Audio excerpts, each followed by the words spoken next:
ایک ماں نے اپنے بیٹے کو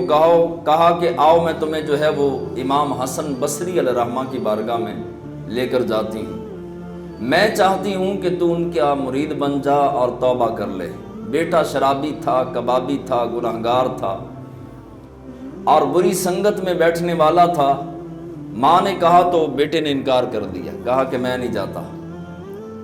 ایک مرتبہ ماں نے کہا، دو مرتبہ کہا، تین مرتبہ کہا، کئی مرتبہ کہا ماں نے، لیکن بیٹا مسلسل انکار کرتا رہا اور ماں سے تکرار کرتا رہا کہ میں نہیں جاؤں گا امام حسن بصری علیہ رحمہ کے پاس۔ لیکن ماں نے بھی ہمت نہیں ہاری، ماں مسلسل اصلاح کے لیے کوشش کرتی رہی۔ آج ماں باپ پریشان ہو جاتے ہیں کہ میں بچے کو، بیٹی کو، بیٹے کو بہت سمجھاتا ہوں مگر وہ سمجھتے نہیں ہیں۔ تو ان کو اس واقعہ سے درس حاصل کرنا چاہیے کہ اولاد کی اصلاح کے لیے کبھی بھی مایوس نہیں ہونا، اولاد کی مسلسل اصلاح کرتے رہنا ہے جب تک ہم زندہ ہیں۔ بیٹے کو بار بار ماں نے کہا لیکن بیٹے نے انکار کیا۔ ایک دن بیٹا مان گیا، کہنے لگا کہ ٹھیک ہے ماں، آپ کہتی ہیں تو چلو چلیے۔ اب ماں ساتھ چلی، بیٹا جوان ہے، گناہگار ہے، جواری ہے، شرابی ہے، بد کردار ہے۔ امام حسن بصری علیہ رحمہ کا دروازہ آیا، ماں نے کنڈا کھڑکایا، امام حسن بصری علیہ رحمہ اپنا نورانی چہرے کے ساتھ باہر تشریف لائے اور لا کر کے فرمایا کہ بی بی کیسے آنا ہوا؟ کہا حضور یہ میرا بچہ ہے، یہ میرا بیٹا ہے، جوان ہے، لیکن گناہوں کی لت پڑ گئی، سنگت بری مل گئی اور برے انداز اور بری صحبتوں میں بیٹھنا شروع ہو گیا۔ حضور میں چاہتی ہوں اس کو آپ کا مرید بناؤں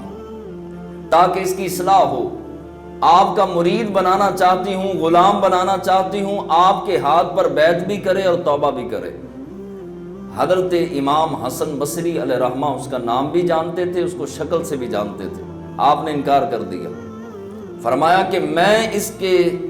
معاملات سے دور ہی رہتا ہوں، میں اس کو بیعت نہیں کروں گا، میں مرید نہیں بناؤں گا۔ اب انکار کر دیا۔ ماں سمجھ گئی کہ میرا بیٹا اتنا بد کردار ہے کہ ایک اللہ کے ولی نے بھی قبول نہیں کیا،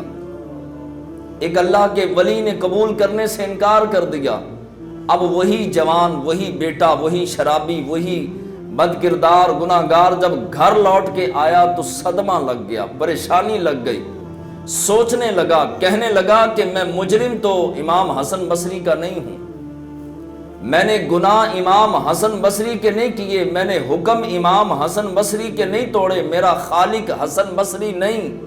میرا خالق و مالک تو رب ہے۔ جب اللہ کے ولی نے مجھے قبول نہیں کیا تو اللہ مجھے کیسے قبول کرے گا؟ دل کے اندر صدمہ بیٹھا، پریشانی بیٹھی، دن رات رونے لگا، دن رات پریشان ہونے لگا، کھانا پینا چھوڑ دیا، چارپائی کے ساتھ لگ گیا۔ یہی صدمہ، اور ماں کو رو رو کر کہتا کہ اماں میں نے گناہ حسن بصری کے نہیں کیے تھے، میں تو گناہگار اپنے رب کا تھا، جس رب نے مجھے رزق دیا، جس رب نے مجھے صحت، تندرستی، زندگی دی، سب کچھ دیا، میں گناہگار تو اپنے رب کا تھا، مگر مجھے اللہ کے ولی نے دھتکار دیا، قبول نہیں کیا، تو رب مجھے کیسے قبول فرمائے گا؟ یہی بات اس کو کھا گئی۔ اصلاح کے لیے ایک بات بھی اگر دل پر اثر کر جائے تو ساری زندگی بدل جاتی ہے، حالات بدل جاتے ہیں، معاملات بدل جاتے ہیں، واقعات بدل جاتے ہیں، طرز زندگی بدل جاتا ہے۔ اور اگر کسی بندے کے دل پر کوئی چیز اثر نہیں کر رہی تو سمجھ لیں کہ اس کا دل مر چکا ہے، ضمیر مر چکا ہے۔ اب قرآن بھی پڑھ کر سامنے بیٹھ کر سنایا جائے گا تو وہ بھی قرآن بھی اس پر اثر نہیں کرے گا۔ مرے ہوئے دلوں پر کبھی قرآن اور نصیحتیں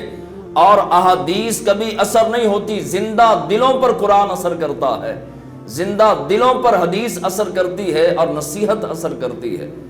اب رونے لگا، چارپائی کے ساتھ لگ گیا، بیمار ہو گیا، کھانا پینا چھوڑ دیا، پریشانی کا عالم، اور آخر کار اس کا آخری وقت آ گیا۔ اب قریب المرگ ہے، ماں کو قریب بٹھا کے کہنے لگا ماں میں تھوڑی دیر کے بعد انتقال کر جاؤں گا، لیکن ماں میں اتنا گناہگار تھا، سیاہ کار تھا، بد اعمال تھا، میں نے ساری زندگی نیک اعمال نہیں کیے، اپنے رب کو راضی نہیں کیا، اپنے رب کو ناراض کرتا رہا،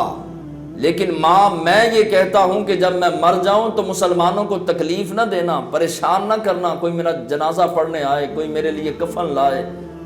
اور کوئی چارپائی اٹھائے، یہ تکلیف نہ دینا مسلمانوں کو۔ جب میں مر جاؤں تو میرے گلے میں رسی ڈالنا، میرے گلے میں رسی ڈال کر ماں مجھے چارپائی سے نیچے گرانا، کھینچنا اور کھینچ کر کوڑے کے ڈھیر پر پھینک دینا، وہاں کھڑی ہو کر اعلان کرنا کہ جو گناہگار ہوتا ہے، رب کا نافرمان ہوتا ہے، اللہ کی نافرمانیاں کرتا ہے تو اس کا حشر یہی ہوتا ہے۔ ماں میری وصیت ہے، میری نصیحت ہے کہ ایسا ہی کرنا، اور جب کوڑے کے ڈھیر پر مجھے پھینک دے تو تھوڑی سی مٹی اوپر ڈال دینا، گڑھا کھود کے مٹی ڈال دینا اور اس مٹی کے اوپر کھڑی ہو جانا، کیونکہ میں نے مصطفیٰ جان رحمت سے سنا ہے ماں کے قدموں تلے جنت ہے۔ کہا کہ بیٹے یہ تو شریعت کے خلاف ہے۔ امام حسن بصری علیہ رحمہ ابھی اپنے گھر میں جلوہ فرما ہے، تو ماں نے بیٹے کو کہا بیٹے یہ تو شریعت کے خلاف ہے، قبر کے اوپر پاؤں رکھنا، قبر کے اوپر چڑھنا تو حرام ہے، ناجائز ہے، گناہ ہے۔ کہا ماں میں نے بھی حضور سے سنا ہے کہ اپنا ماں کے قدموں کے نیچے جنت ہے، ویسے عمل تو میرے ایسے نہیں ہیں کہ مجھے جنت ملے، لیکن ہو سکتا ہے تیرے قدموں کی برکت سے اللہ میری قبر کو جنت کا باغ بنا دے۔ اب جو ہے وہ نصیحت کی، آنکھیں بند کی تو روح جسم سے نکل گئی، انتقال ہو گیا۔ جب انتقال ہوا تو ماں پہلے تو صدمے سے چور تھی، روئی، رونے کے بعد کچھ ہوش سنبھالا تو ماں نے رسی پکڑی، رسی پکڑ کے گلے میں ڈالنے لگی۔ ادھر سے امام حسن بصری علیہ رحمہ اپنے گھر میں تھے، آپ کو جو ہے وہ کشف میں، آپ کو مراقبے کے اندر اللہ تبارک و تعالیٰ کی جانب سے پیغام ملا، حسن اٹھ اپنے گھر سے اور جا میرے ولی کے پاس، اس کے دروازے پہ چل کے جا اور جا کر کے اس کے کفن دفن کا انتظام کر۔ امام حسن بصری علیہ رحمہ اپنے گھر سے اٹھتے ہیں اور اسی مجرم کے گھر جاتے ہیں جو پہلے مجرم تھا، جا کے کنڈا کھڑکایا، بوڑھی ماں اندر سے آئی۔ امام حسن بصری علیہ رحمہ نے اس بوڑھی ماں سے کہا کہ اللہ کا ولی، وہ ولی کامل جو اندر چارپائی پہ لیٹا ہے، میں اس کے کفن دفن کے لیے آیا ہوں۔ اب وہ بوڑھی عورت پیچھے مڑ کے دیکھنے لگی، کہنے لگی اندر تو کوئی ولی نہیں ہے، اکو میرا پتر تھا، وہ گناہگار تھا، سیاہکار تھا، بدعمال تھا، اس کا انتقال ہو گیا، وہ اتنا بڑا گناہگار تھا کہ آپ نے اپنا مرید تک نہیں بنایا، تو وہ اور تو ادھر کوئی ولی نہیں، تو آپ نے فرمایا وہی ولی ہے۔ مجھے رب نے مراقبے میں اشارہ کیا، اشارہ دیا ہے کہ جا میرے ولی کا نماز جنازہ پڑھا، کفن دفن کا انتظام کر۔ تو اس بوڑھی کو فرمانے لگے حضرت امام حسن بصری کہ تجھے یاد ہے ایک دن تو میرے در پر آئی تھی اپنے بیٹے کو لے کر، آج رب نے تیرے دروازے پر وقت کے امام حسن بصری کو کھڑا کر دیا ہے، اور رب نے بتایا ہے کہ اپنا وہ ولی کامل ہے۔ اس ولی کامل جو پہلے گناہگار تھا، اس کی ماں کہنے لگی کہ وجہ کیا ہے، اتنا بڑا انعام، یہ شرابی تھا، گناہگار تھا، بے نمازی تھا، ہر گناہ پایا جاتا تھا، اتنا بڑا انعام ملا کیسے؟ تو امام حسن بصری علیہ رحمہ فرمانے لگے سچی توبہ کی برکت سے، جو اس نے سچی توبہ کئی مہینے، کئی ہفتے، کئی دن تک روتا رہا اور اپنے آپ کو گناہگار تصور کرتا رہا اور کہتا رہا کہ کائنات میں سب سے برا میں ہوں، کہ مجھے اللہ کے ولی نے بھی قبول نہیں کیا ہے، اور حالانکہ وہ ولی کامل میرے خالق نہیں، میرا خالق تو میرا پروردگار ہے، میرا رب ہے۔ جب ولی نے دھتکار دیا تو اگر قیامت میں رب نے دھتکار دیا تو میرا کیا بنے گا؟ سچی توبہ کی برکت سے وقت کے امام حسن بصری کو رب نے اس گناہگار کے دروازے پہ کھڑا کر کے ولایت کی مہر لگا کے بتا دیا کہ یہ ولی کامل ہے۔